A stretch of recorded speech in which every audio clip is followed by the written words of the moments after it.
Ladies and gentlemen, my name is Anthony Walker, the H, the E, the A, the D, the host of the Wrestling Matters podcast, and I've got another interview lined up. Yes, 2 interviews in 1 week. You seen the Jezebeth interview last week? Now, let me break this down for you guys. I put the Jezebeth one up on YouTube, and I got a reply back. Here's the reply right now. Ladies and gentlemen, I present Colleen Masters. Hello. How are you? I'm really good, thank you. Yes, it's an absolute pleasure. Thank you so much for doing this. Yeah, you basically said that you didn't like particularly being slagged off and that, and I gave you an opportunity, and you've accepted the opportunity to come on, and we're going to give you an opportunity to respond to what Jezebeth said, or as you called her on Facebook, Jezebel. That is my preferred nickname for her, yes. Oh boys, this is going to be interesting. So we'll kick off this interview basically as we see it, and basically go back to the basics. What got you into this professional wrestling world? What was the main thing that grabbed that attention and hooked you into this world of professional wrestling? Well, actually, my best friend from school, he was a huge WWF fan when it was WWF at the time, yeah. And he would not shut up about it, so I decided to give it a try, and then I fell in love with it from there. And I actually collected magazines, and I came across a article for a training school in England, because I didn't know they had training schools over here, and I pretty much went from there. Yeah, I'm pretty much the same with you. I mean, my wrestling, me being a wrestling fan, goes back to the early 90s with the when it was WWF. Thank you, World Wildlife Fund. Going back to the WWF days and that. Who was the guy or girl for that matter that grabbed your attention? His name is Daniel. He doesn't do wrestling himself. He actually gone off it, but his mum absolutely loves Triple H. Yeah, Triple H. So, yeah. Okay. I mean, the guy that got me into the professional wrestling world and got me hooked on wrestling and was Hulk Hogan, the Immortal One. And the minute I turned on the TV, Hulk Hogan, I was like, I'm hooked. But if I was going to say, if I had to say, because like I said, Triple H was the first one, but if I had to say who really got me, like, proper, this is what I want to do, it was actually seeing the match between Trish Stratus and Lita for the first time. Their first one, I mean. Yeah, the very first, that's understandable. I mean, two of the greatest divas of all time in WWF's history, or WWE's history, whatever you say it. But yeah, two of the greatest divas of all time, and it's understandable. I mean, they were just both great, and Lita came a long way considering where she started and everything. And yeah, two of the greatest WWE Divas champions or women's champions, whatever you see fit, of all time. Where did you train? I actually first started in NWA Hammerlock in Essex. Yeah. Because it was around the corner from my nan, so it was quite easy to get to. And then 7 months after that, I joined Dropkicks. Dropkicks, yes. I had a lot I met Jezebeth. Yes. 7 years later. Yep, Jezebeth trained there as well. What year did you start the training? I started when I was 17, so that's almost 11 years ago now. Oh, blimey. Holy moly. Go back to I'm 30 years old now, just all these you young people. I mean, Jezebeth being 19 now, and she started when she was 14, just makes me feel that little bit old. Well, I'm 2 years behind you as far as fight is concerned, so... Yeah, fair enough, absolutely. Who have you worked with besides Jezebeth, of course? Who have you worked with in your wrestling career? Well, my debut was against a girl called Jade. Yeah. I've had many matches with this other wrestler called Lucy Claydon. Yeah. Both of which I think are retired now. I've also wrestled. I did a match. No, I've done 2 matches at PGWA Yep. One of which faced against Pippa Levine in a tag match. Right. I've done loads of things, trying to remember every one. But yeah, I've only got the Jezebel matches and the Brookie matches on YouTube as far as I know, because most of my matches happened when it was recorded on VHS. Oh, right, yeah. Yeah, those were the days, VHS days. Yeah. Now it's all DVDs and that.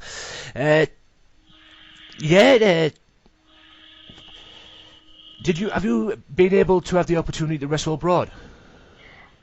No, I haven't yet, but I was offered actually to wrestle in Italy about a month or 2 months after my major operation I have had done. So obviously I haven't been able to go over there yet.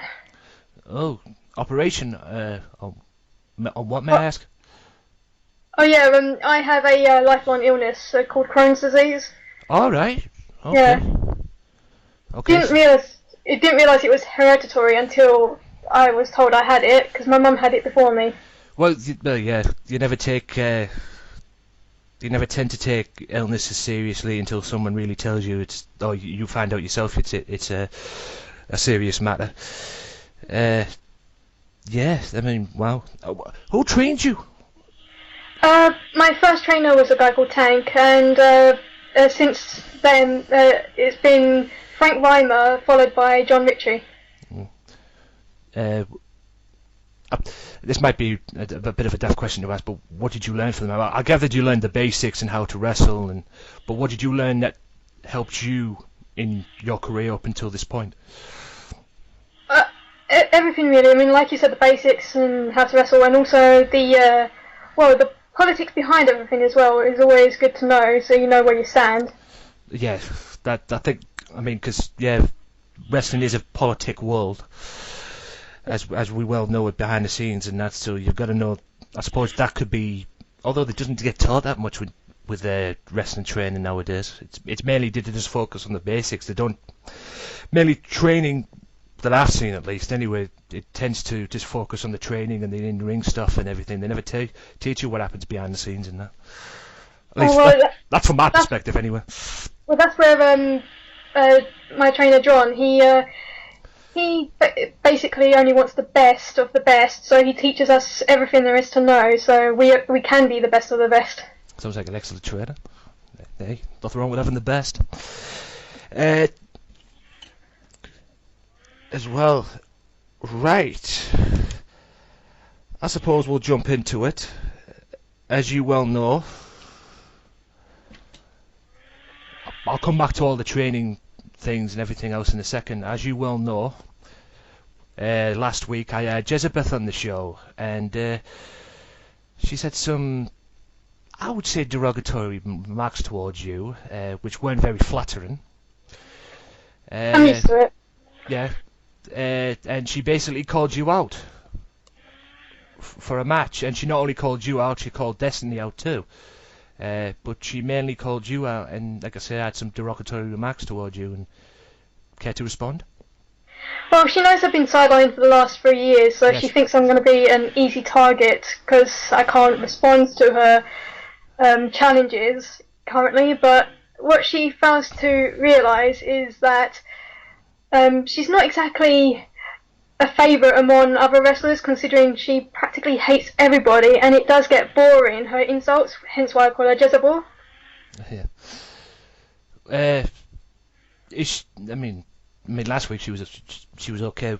She was an absolute pleasure to have on the show.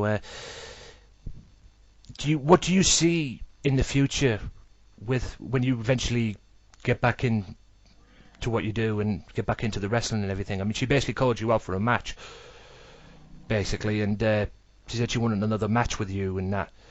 Where do you see this going? I mean, is she going to be high on your list? Well, On top of the list, rather, when you come back, or do you have other plans before you get to her, or before you plan on getting to her? well, I plan to finally become a Dropkick Swoons champion one day, because I was on the verge of getting a championship before my illness kicked in, so that's my number one goal. But I suppose trying to shut up Jezebeth Once and For All would be up there as well, because, like I said, I mean, yes, maybe she can be nice to some people, but when she holds a grudge against you, she will never let it go, and her insults are just repetitive. And no matter how many times I beat her, she will, unless I get some sellotape and tape it to her mouth, I don't think she would ever shut up, to be honest. Wow. Oh boy. Going back to your training, come off Jezebel for a minute. Going back to your training, what was it like to train under the names that you mentioned? It's really good. When I first started, I was a very shy person. I didn't speak up. I was very shaky about things, and also it was very recent after the passing of my mother. So to have someone to look up to and help train me was very inspiring. And as I went from trainer to trainer, I just learned so many more new things. And I would like to think of John in particular as a really close friend of mine now. So.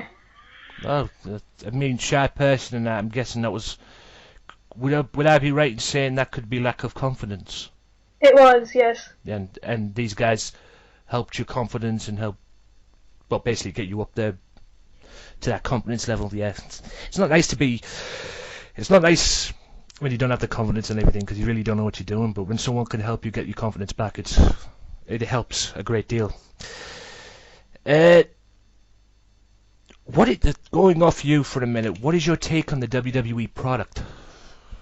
To be honest, I stopped watching that. I'm more of TNA these days. Oh, TNA. Oh, what's your take on the TNA product, considering the news that the news that I've heard a lot? I think that TNA is a better product than WWE. It's in the women's division specifically. Absolutely. Mostly because they actually, no offense to any WWE divas, because I'm sure the majority of them actually know how to wrestle, but the TNA knockouts actually show they know how to wrestle a lot more. They're given more leeway to do what they want. Absolutely. Believe you me, on this podcast, I've been very vocal about the WWE Divas division. I have been very, very vocal. One particular example, and I'll keep on saying it because it's true, the way they used Paige after WrestleMania, when she made her debut on Raw, won the Women's Championship off AJ Lee, and then basically it was the belt holder for when AJ returned, basically. As it was clear, because when AJ came back, the same thing happened, except it was AJ on the end of winning the title, except for Paige. And yeah, I've been very, very vocal, and you are absolutely correct in what you say. I believe that the TNA Knockouts division is far better than the WWE Divas division. Not taking anything away from the NXT Women's division as well that they have, but at the moment right now, as far as Divas division and Knockouts division, I totally agree with you, and the Knockouts division is 10 times better. Who is your favourite Knockout that you like to watch?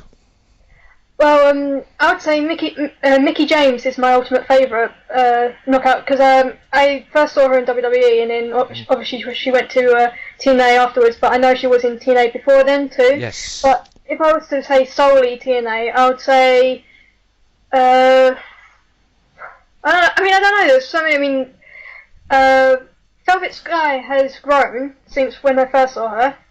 She's improved a lot. Yeah, I agree with that. I agree.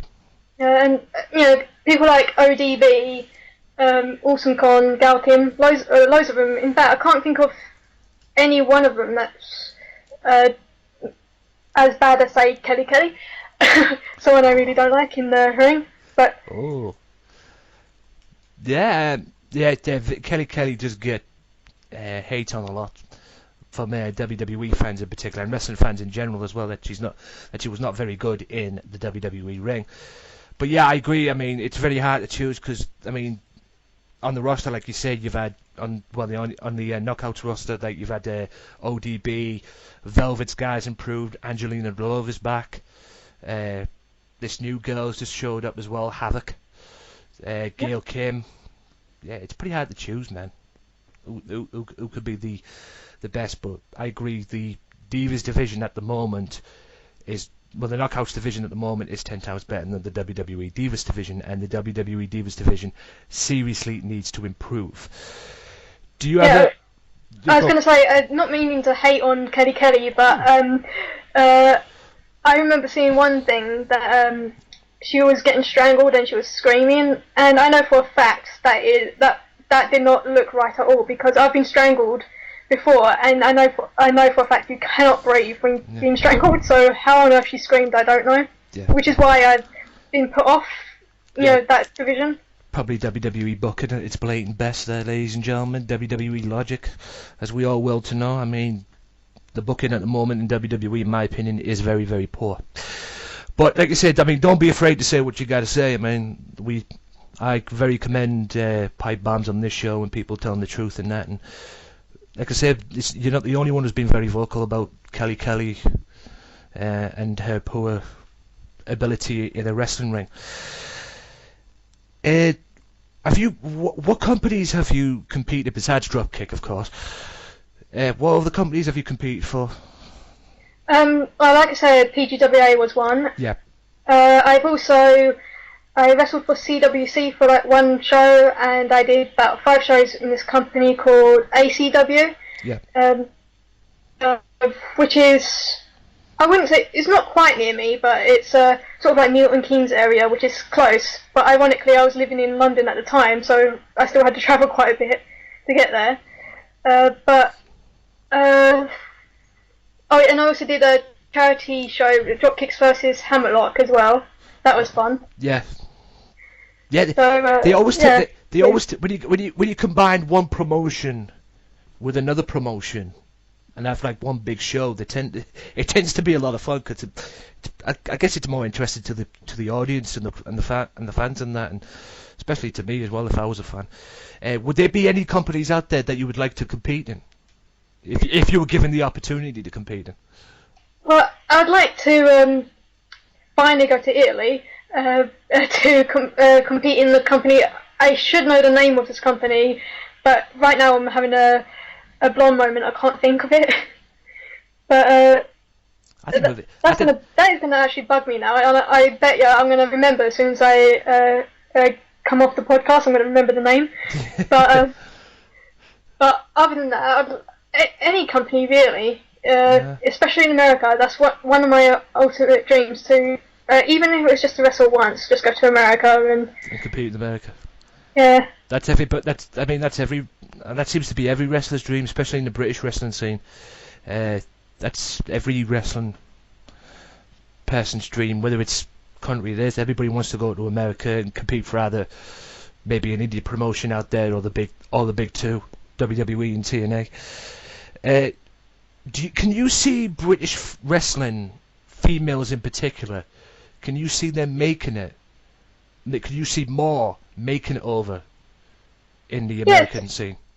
Yeah, totally. I mean, even though America kind of taken over the wrestling industry in the sense of making it popular again, it was once popular by British standards, so we're making a comeback, definitely. So we can definitely, more of us can definitely make it in America. I have no doubt. Yeah, following the footsteps of Paige and people like that, and Layla, and it'll be just interesting to see. I mean, if anybody needs the divas that can, and the talent at the moment, like I said, is WWE.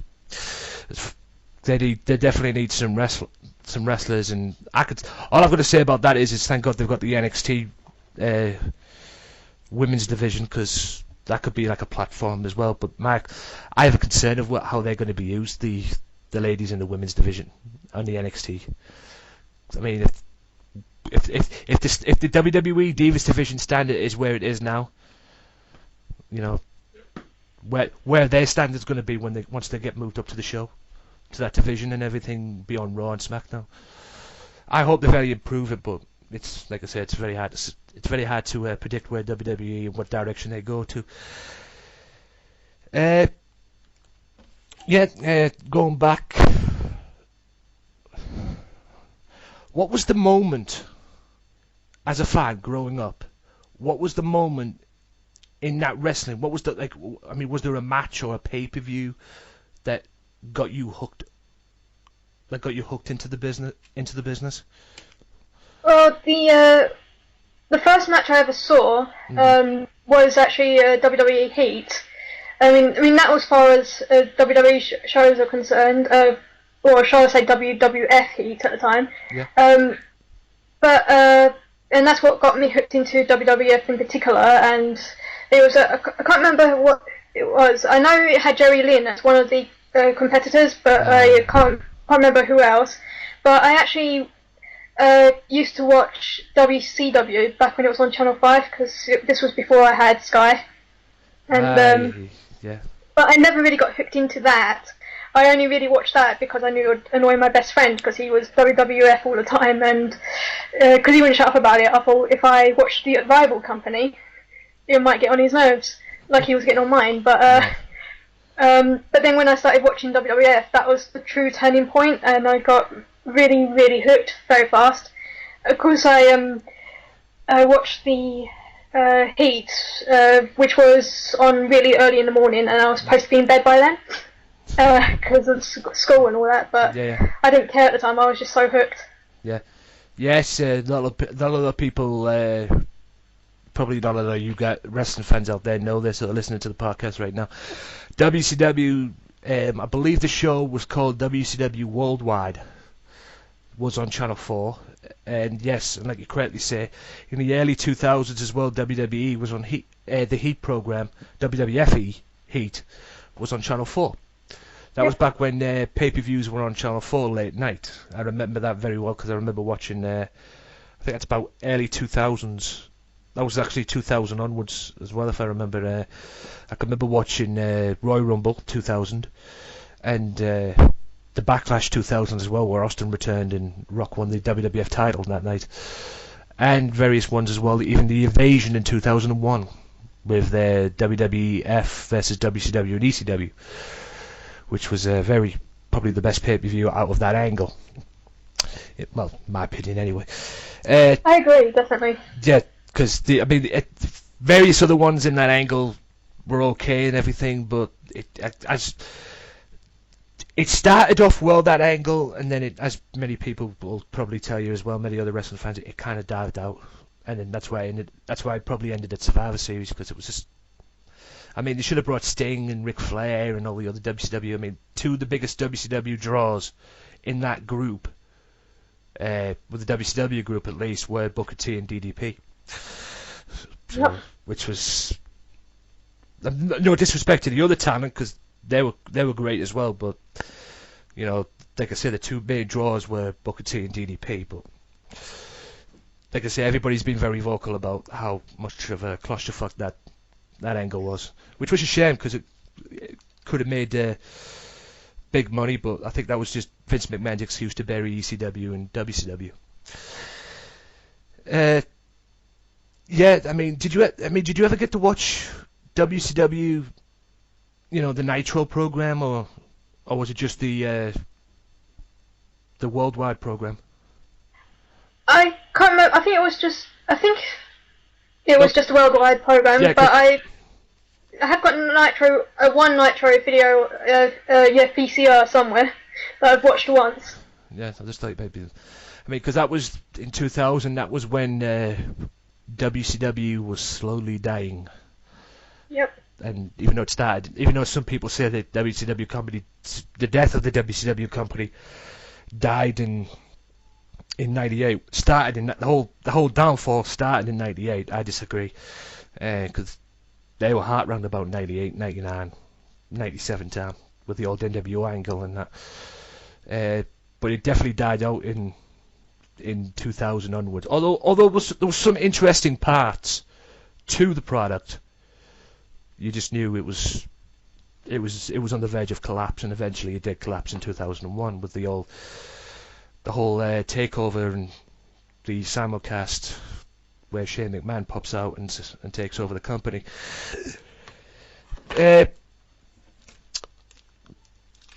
Going back to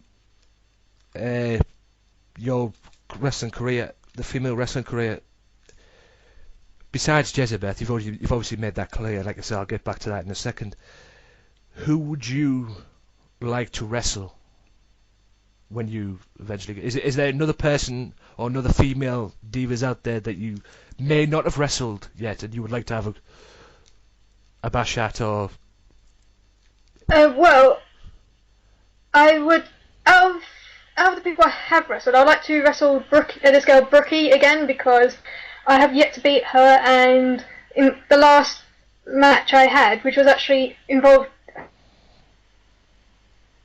kind of backstabbed me, and it was elimination triple threat, and after I eliminated Jezebel, she backstabbed me and eliminated me by attacking me from behind and stuff, which I should have seen coming, but I was just focused on Jezebel at the time. But out of people who I haven't wrestled yet, I don't know, I mean, there's so many, like, from all over the world that I would like to wrestle, but I'd say I've always wondered what it would be like to wrestle someone that I looked up to, like, say, for example, Mickie James.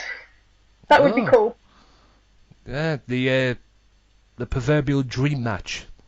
Yeah. Yeah, if you will. Yeah, I mean, everybody, when you step into the wrestling business, including me, I've done some wrestling myself, and you know, when you first start, and everything, and you first start competing and that, you want to work with the experienced people, because not only can you work with them, you can also learn from them too. You can also pick their brains while you're having the matches and that, and hopefully that'll help you improve your career and benefit you in the long run as well. And a lot of people doing that as well, but it's just a case of thinking, you never know, maybe she'll come over to England one day.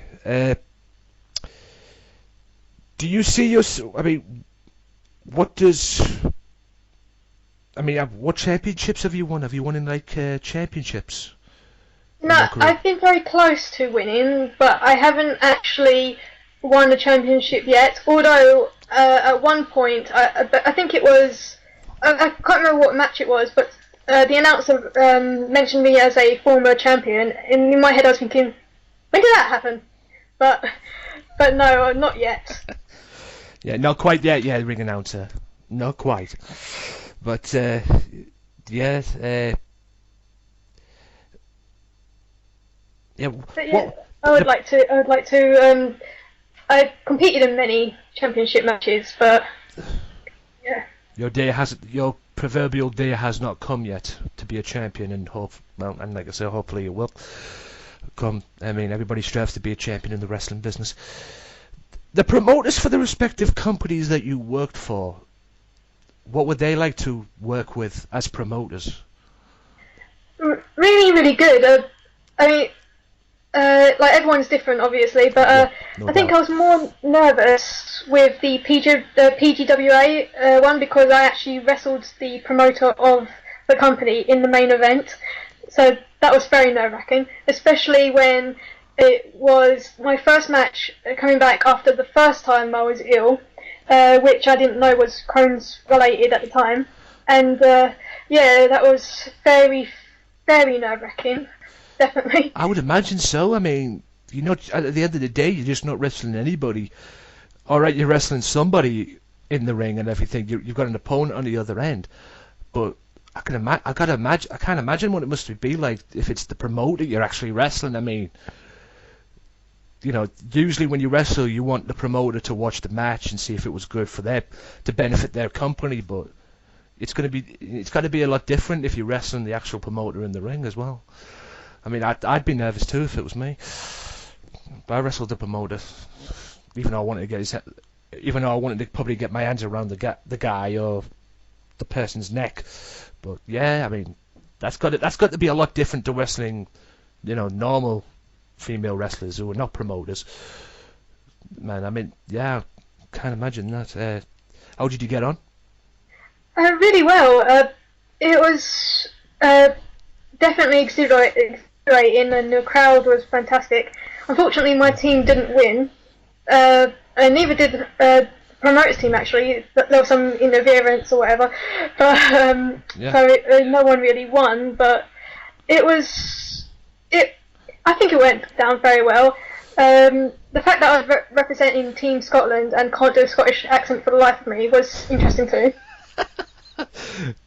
Well, yeah,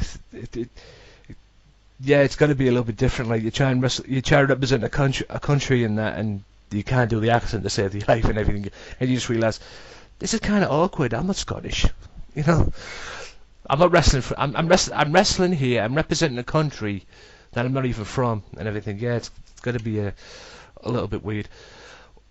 What is the longest match that you've had?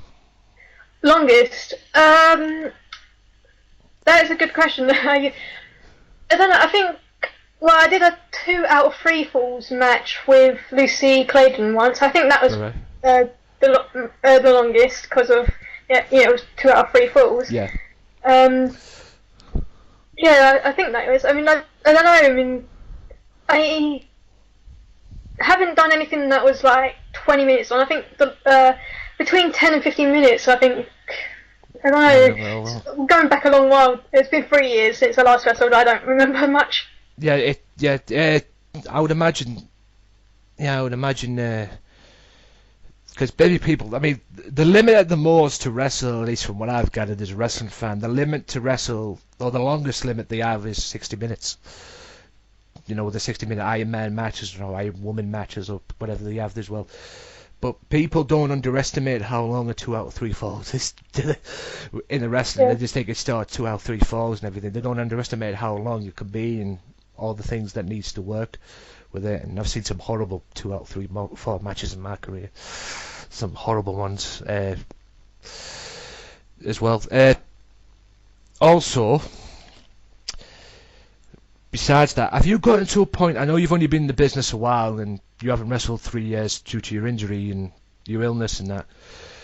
Have you, when you were wrestling, did you have a point where in your career, and this goes back to what Bret Hart said about Mr. Perfect as well. I mean, wrestling Mr. Perfect to Bret Hart was like putting on a pair of gloves. You know, he could do that every day of the week, and he enjoyed wrestling him. Have you gotten to a point where you enjoy wrestling that one person and you could wrestle that person or that female every day? Well, yeah, I mean, I like to beat up Jezebel every day if I could,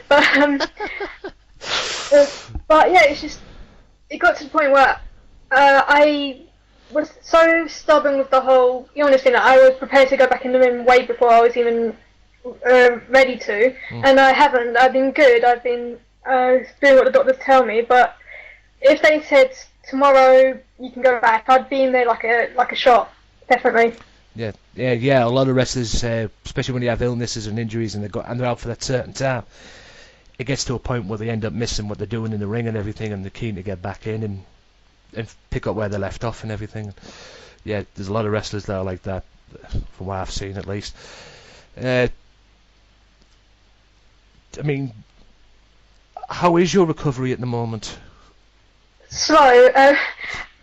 Well, because the Crohn's is very unpredictable. It can come and go whenever, because like I said, it's lifelong. The most annoying part is though, every time I have a hospital appointment, the doctor said, "Oh, you can go back into wrestling such and such," and then I have another appointment, and then they'll be like, "Oh no, actually we changed our mind. You have to wait even longer." And it just got to the point where I'm not getting my hopes up, but at the same time I'm just hoping that they will change their mind. Yeah. This is going to be a tough question for me to ask you, considering the illness and everything, but at a point are you scared that you might go into to your doctor one day and he or she, is it he or she? Is it he? Yeah, he could turn around and go, "You may never wrestle again." Well, when I first, because I have fear of hospitals in general, because my mum died in one, I was very fearful that I would get that, "Oh, by the way, you can't wrestle ever again," as well as just being in the hospital in the first place. But the doctor, the head surgeon, shall I say, he actually did everything in his power to make sure that would not be an option. as far as not being able to wrestle. He made it so I would have the option to wrestle again. Because I won't go into all medical thing because I don't know what you were saying, but basically the long and short of it is the operation itself he would have done something that would have prevented me from wrestling, but because he knows how passionate I am, he did everything he could to make sure I can wrestle again, and I almost died on the operating table, but it was worth it because I have that option open now. Yeah, you've got to make that sacrifice to get yourself back into doing what you do. Yeah. It's just that a lot of wrestlers, when they're injury, I'm pretty sure they'd be in the same shoes as well. If they have like an injury or an illness and they go and see their doctor, they always like turn around, and I would imagine a lot of them have that question where, you know, that doctor could probably turn around and say your career's ended. Basically, it's time to end your career. Or, I mean, at the end of the day, I've always said that you shouldn't allow a doctor to end your career. At the end of the day, it should be you that ends your career, not a doctor or anybody else. At the end of the day, if it's time to retire or it's time to pack in wrestling, that should be on your terms, not the doctor's terms. That's just my opinion. I totally agree, but like I said, I mean, at the end of the day, the doctors seem to have a lot more stroke and seem to get their ways, and that. That's from what I've seen anyway. Do you aim in the future, should you get back in the ring, do you aim to be at the top two? Absolutely. I'll be making up for lost time. Yeah, at the top two, WWE and TNA. Say in about, I don't know, hypothetically speaking, 10 years down the road, you got that opportunity to go to the top two. Which should they still be around, of course. 10 years down the line, I'll be almost 40. So if they would hire a almost 40-year-old female wrestler, then yes, definitely. All right, I'll drop it down then. Say about 5 years. Maybe 5 to 4 years down the road then. Like I say, when I'm back in the ring, I'll be making up for lost time, so I should be ready by then if the opportunity came knocking. But I don't know. I mean, if I had the opportunity to choose between WWE or TNA, it would always be TNA because I wouldn't want to go through everything that I've been through and then end up on WWE only to not be used as much. Even if they do offer me like whatever amount of money, I'd be like, nope. I've been through too much just to do this for that. Yeah, I mean, don't get me wrong, I'm a WWE fan. I'm a WWE fan, good or bad, until the day I die and that, and I'm always going to watch WWE no matter what, no matter how rubbish it is, no matter how crap it can be, no matter how ridiculous it could be, i.e. the Jerry Springer incident with the Bella Twins. The less said about that, the better. God almighty. But at the end of the day, I just wish to improve the product a little bit. I mean, do you think it's because it's PG? Yeah, I think back when it was the Attitude Era, that was when it was the best. But then when they kind of dumbed themselves down as far as ratings, it just went downhill, and that's why I don't bother watching it anymore, because it was the complete opposite to what I fell in love with. Yeah, I mean, a lot of people, like myself as well, fell in love with the old Attitude Era and that, and WWF back in the early days as well, with Hogan's, the Bret Harts, the Ultimate Warriors, the Mr. Perfects, and that, and then it just built from there right into the Attitude Era with Austin, Rock, DX, i.e. Triple H as well, and that, and then it just, I mean, that was probably the main reason WWE ended up winning the Monday Night Raw, was, besides working with ECW as well at the time. Who do you think is a better promoter, if you can call it a promoter? Vince McMahon or Dixie Carter? Because a lot of people give Dixie Carter a lot of stick, and a lot of people give Vince McMahon a lot of stick too, me included. But which one would you prefer? Which one would, I know you picked TNA, but which one would you think is the better promoter? Well, I think, in your opinion, it all depends on like in what categories, in the sense of as far as advertisement and popularity and getting everyone to know. I mean, even non-wrestling fans have heard of WWE, and Vince McMahon is very good with that. Because I like, for example, I have a brother who is not a wrestling fan at all, and he knows all the wrestlers from WWE because of like movies and stuff that they've been in, thanks Yes. to his promoting them and all that. But as far as actual wrestling is concerned, I would say Dixie Carter because I think she's got talent a lot more in the sense of she actually uses the talent rather than Vince McMahon who uses the popularity. Yes, I think it's more marketing when it comes to, I mean, that's my opinion on it, is it's more marketing when it comes to Vince McMahon. I mean, he's proven that over the years, the marketing engines they have and everything, and the merchandise they always sell and that. But Dixie Carter has her ways and that, to me, but she can bring talent in, and she's brought some good talent. Whoever's the VP of talent relations there, if there is a VP of talent relations there as well, I'm sure she's had her say in who's come to TNA and who's left to TNA. But yeah, she does tend to bring some talent in, and she just tend to use them right as well, i.e. Mr. Anderson. Yep. Because Mr. Anderson wasn't, well, he was used to a point, and then it just died out for him, and then apparently from what I heard with him and Randy Orton and that, and it went one thing led to another, and he ended up getting fired. And thank God he's being used right in TNA. Absolutely, yeah. Yeah, there's quite a few other people as well that WWE have dropped the ball when it comes to booking in respects of talent as well. Which, I mean, there was a lot of guys. I mean, I guess you could say with TNA as well, but not as much as WWE. I mean, there was a lot of talent that came in. I mean, Drew McIntyre being one of them. Who's now Drew Galloway in ICW.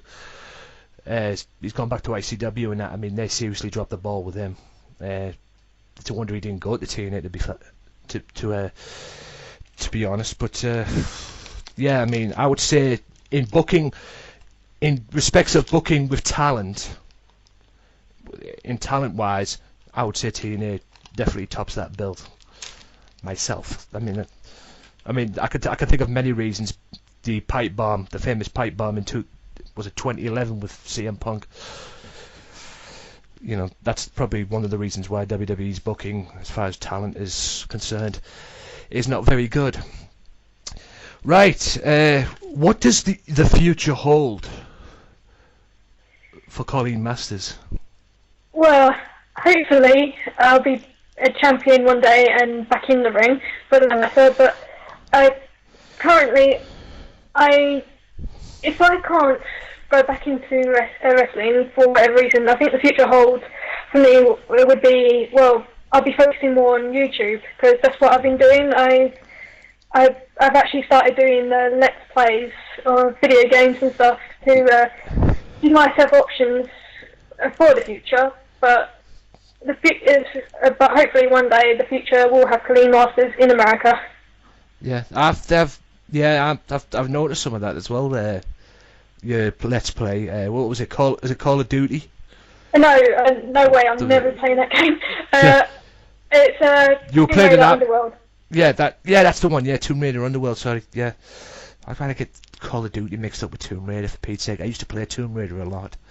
That's a fail on my part. Call of Duty is a first-person shooter, and I don't play first-person shooters. I'm not a big fan. I don't know why I got that mixed up. That's a fail on my part. I mean, I say I've been playing Tomb Raider a while.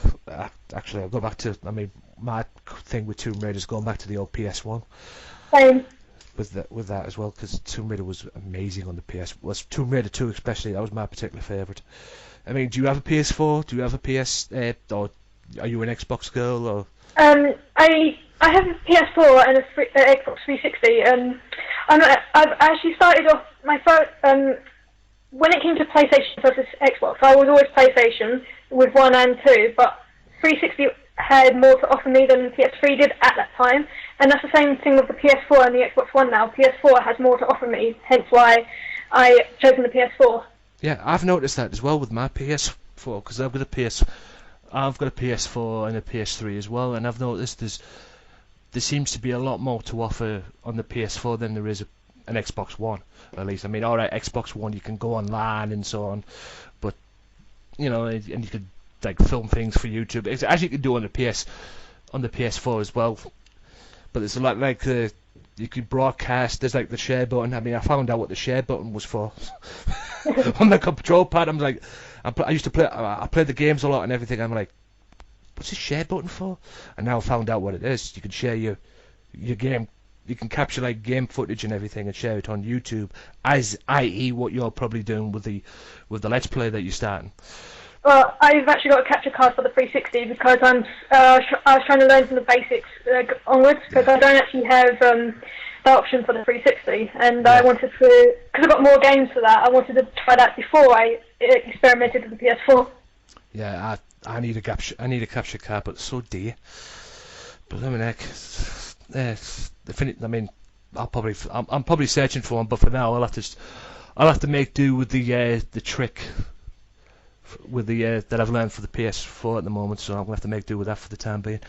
I've now got another trick as well. I'll still use my PS3, but once WWE 2K15 comes out, I'll probably go off the PS3. But we'll see anyway. I've always said that the PS4 came out at the wrong time. It should have came out in summer, but the trouble was with the PS4 rather, it came out at the wrong time in my opinion. It should have came out a couple of months earlier, because it came out as the new games were coming out, i.e. 2K14 and all that, and it just took a lot of momentum off the actual hype that it had. But when it was coming out, the PS4 was coming out, and the build up and that. That's just my opinion on it. Well, it helps that the Xbox One had so much bad press. So, that'll probably help the PlayStation people a lot, the Sony PlayStation people a lot as well. That the Xbox One had a lot of bad press and that, but Xbox One just tend to have a lot of bad press as well. Yeah, and the fact that the newest Tomb Raider is going to be exclusive for Xbox One for at least the first 6 months or so, has got a load of people, including myself, very angry.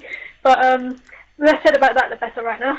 Yeah, I'm a little bit angry myself. I mean, I've ordered WWE 2K15 with Sting coming out as well, and I was expecting that to come out on the 28th, beginning of November, for the PlayStation 4 and the PS3. But then I found out that they dropped the PS4 and they held the PS4 back to November 18th, which I am fuming about. I mean, I know they've held it back to make it better and whatnot, because apparently they've still got the same graphics for the 2K15 for the PS3 version, and that it's still the same as it was on the 2K14, the graphics and that. But apparently they're improving the graphics for the PS4 lot and that. But it's just release the thing. That's all I ask. Don't hold games back. Just release it, man. Yeah, They build all the hype and everything, and then you just hold it back. Yeah, well, ever since I remember when True Crime Streets of LA came out, I heard about the game 5 years before it actually released. Yeah. So I'm not a very patient person usually, but as long as it's not a 5-year wait, I'm cool with it. Yeah, to a point, but I'm not a very patient person. If a game's going to come out, I say just bring it out. You had your opportunities to make the game and everything and improve it, and just bring the game out, man. That's all I say. I just hope it's worth the wait. That's all I'm saying. I just thank God that I've ordered it and everything. And yeah, True Crime Streets of LA, what a game! I remember that game very, very well. What was that for PS2? Yes, it was. Yeah. PS2. That was, wow, what a game that was.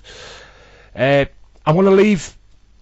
Right, the final thing I'm going to let you do is basically respond. I know you've said a little bit of it earlier on, but I'm going to give you a platform to respond to what Jezebel said, or as you call it, Jezebel. So this is your platform right now. Feel free to respond and hold nothing back. Okay, like I say, we welcome pipe bombs on this show. At least I do, anyway. So don't hold nothing back. Anyway, over to you. Well, I am generally a nice person usually, but when it comes to Jezebel, if you are listening, I cannot stand your insults anymore. It's getting on my nerves. There's a reason why I call you Jezebel. It's because you're absolutely boring, and you call me boring, you call me Colleen Disasters, you call me all sorts of things, and it's, you know what? I'll be seeing you next week on my channel anyway, and we'll just have it out, right, face to face. Get whatever you want to say to my face, and I'll do the same. And if you still want to have a rivalry with me afterwards, then whatever. I am seriously fed up with you right now, so just leave me alone for Christ's sake. And there you have it, ladies and gentlemen. Colleen Masters interview right there. I give her the opportunity. You got in touch with me via YouTube when you saw the interview and you heard the interview. I'm gonna get another person as well that Jezebel has called out. You know, I'm all about opportunities on this show, ladies and gentlemen. When it comes to interviews, if someone calls somebody out, i.e. what Jezebel did with Colleen here, I am all about opportunities as well. Colleen wrote back on YouTube saying that she didn't particularly appreciate being slagged off. Say your piece. Come on the show. I'd like to say, if you've got something to say on this show, feel free to let me know and come on, and I'll give you the platform to say it. Get it off your chest. I held nothing back on this show. That's what I love about doing this show as well. It's hold nothing back. Just shoot for the stars. No kayfabe, no scripts. You obviously didn't like what Jezebel said about you. I give you the opportunity. Yep. I give you the opportunity to come on, and you've said your piece. No doubt she'll probably retaliate when she hears this, because I would imagine obviously she will. She will. This. But you are doing a Q&A with her. Yes, I am. Yes. So considering what's been going down on the podcast and everything, I think that Q&A may turn somewhat to a slanging match between the two of you as well, considering. But like you say, you've given her the opportunity to have it out and to settle the beef and everything. So. She always likes to have the last word, so no matter what I say, she'll just say something else. That's why I invited her to just have it out, you know, once and for all, hopefully. Yeah. What's she like to work with in the ring? I would say professional, but then she screams, so I don't know. It could be professional / annoying, depending on how you look at it. Annoying part would be the scream. Yeah, especially when you're, say, standing on the ring apron and she screams and you stack it on the ring apron like I have. Yeah, that would be fun. Yeah. Well, if it works for her, then by all means. But yeah, a lot of people will probably find that annoying. But like I said, I've never been on the receiving end of any screams. Jezebel, if you're listening, thank you for doing what you did. Thank you for coming on the show and everything. You're an absolute sweetheart. But yeah, I wouldn't want anyone screaming in my face. But that's just me. Right, that's the end of it, actually. Like I said, it's like to say you're the second interview that I've done. Jezebel being the first. Hopefully we can do another interview sometime in the future as well. Like I said, and hopefully I can get you back on the show as well sometime in the future as well to talk, maybe give your opinion over about TNA as well, since you watch the TNA product. Yeah, looking forward to it. Yeah, like I say, since you watch the TNA product as well, you can. I mean, what I like to do on the show as well, guys, as you guys well know, is, you know, I bring people on to talk about WWE and that, and maybe we can do something a little different and have you on and talk about the TNA product and the TNA show as well that's been on the air and everything, and give your opinion since you are a TNA fan. Is that something cool? Yeah, absolutely. Like I said, looking forward to it. Yeah. Well, I'm looking forward to it too. I mean, all these ideas that are coming on my head. It's a beautiful thing. Right, that's about it for the interview, ladies and gentlemen. Hope you've enjoyed it. This will go on the next episode of the podcast, which I'm guessing is 27. I don't even know my own episodes, man, for Pete's sake. Good grief. You know it's a fail when you don't know your own episodes. Yeah, well, I forgot the name of a company earlier, so... Yeah, it's episode 27, I was right. Thank you, God. So this interview will go up on episode 27 of the Wrestling Matters podcast as well. I would probably do a separate as well, like I did with the Jezebel, but I don't know, we'll wait and see. If not, I'll just put it on the podcast. You guys will get to hear it on the podcast or as separate anyway. But until then, ladies and gentlemen, thank you so much, Colleen, for coming on and doing this interview. It has been fun. Thank you for having me. It is absolute pleasure. Like I said, hopefully we can get you on the podcast as well in the future to talk TNA and maybe do another interview. And good luck with your illness and good luck with the recovery and that, and hope you do get back in the ring. Thank you. And good luck with your future podcasts too. Oh, thank you very much. I appreciate that very much indeed. I'm very, very grateful for the support and everything. Very grateful for what you've said as well. And I've only done 20. I'm up to my 27th episode of the podcast, besides all the podcasts that I do for other promotions and that. And people's support and the feedback and that, and it's just been phenomenal. And I can't thank anybody enough. But with that being said, ladies and gentlemen, I am the head Anthony Walker, the H, the E, the A, the D, the host of the Wrestling Matters podcast. Hope you've enjoyed this interview. Yeah, absolutely. Yes. Yes. Hope you've enjoyed this interview as well. Thank you, Colleen, for coming on. Thank you. And until next time, ladies and gentlemen, goodbye. Bye. Yeah. The following announcement has been paid for by the New World Order. Follow Colleen Masters at Colleen Masters on Twitter. Also, facebook.com/Colleen Masters. And make sure you check out the YouTube page of the interview to make sure you follow her and subscribe to her on YouTube. Colleen Masters, thank you so much. Wrestling Matters, wrestling fans.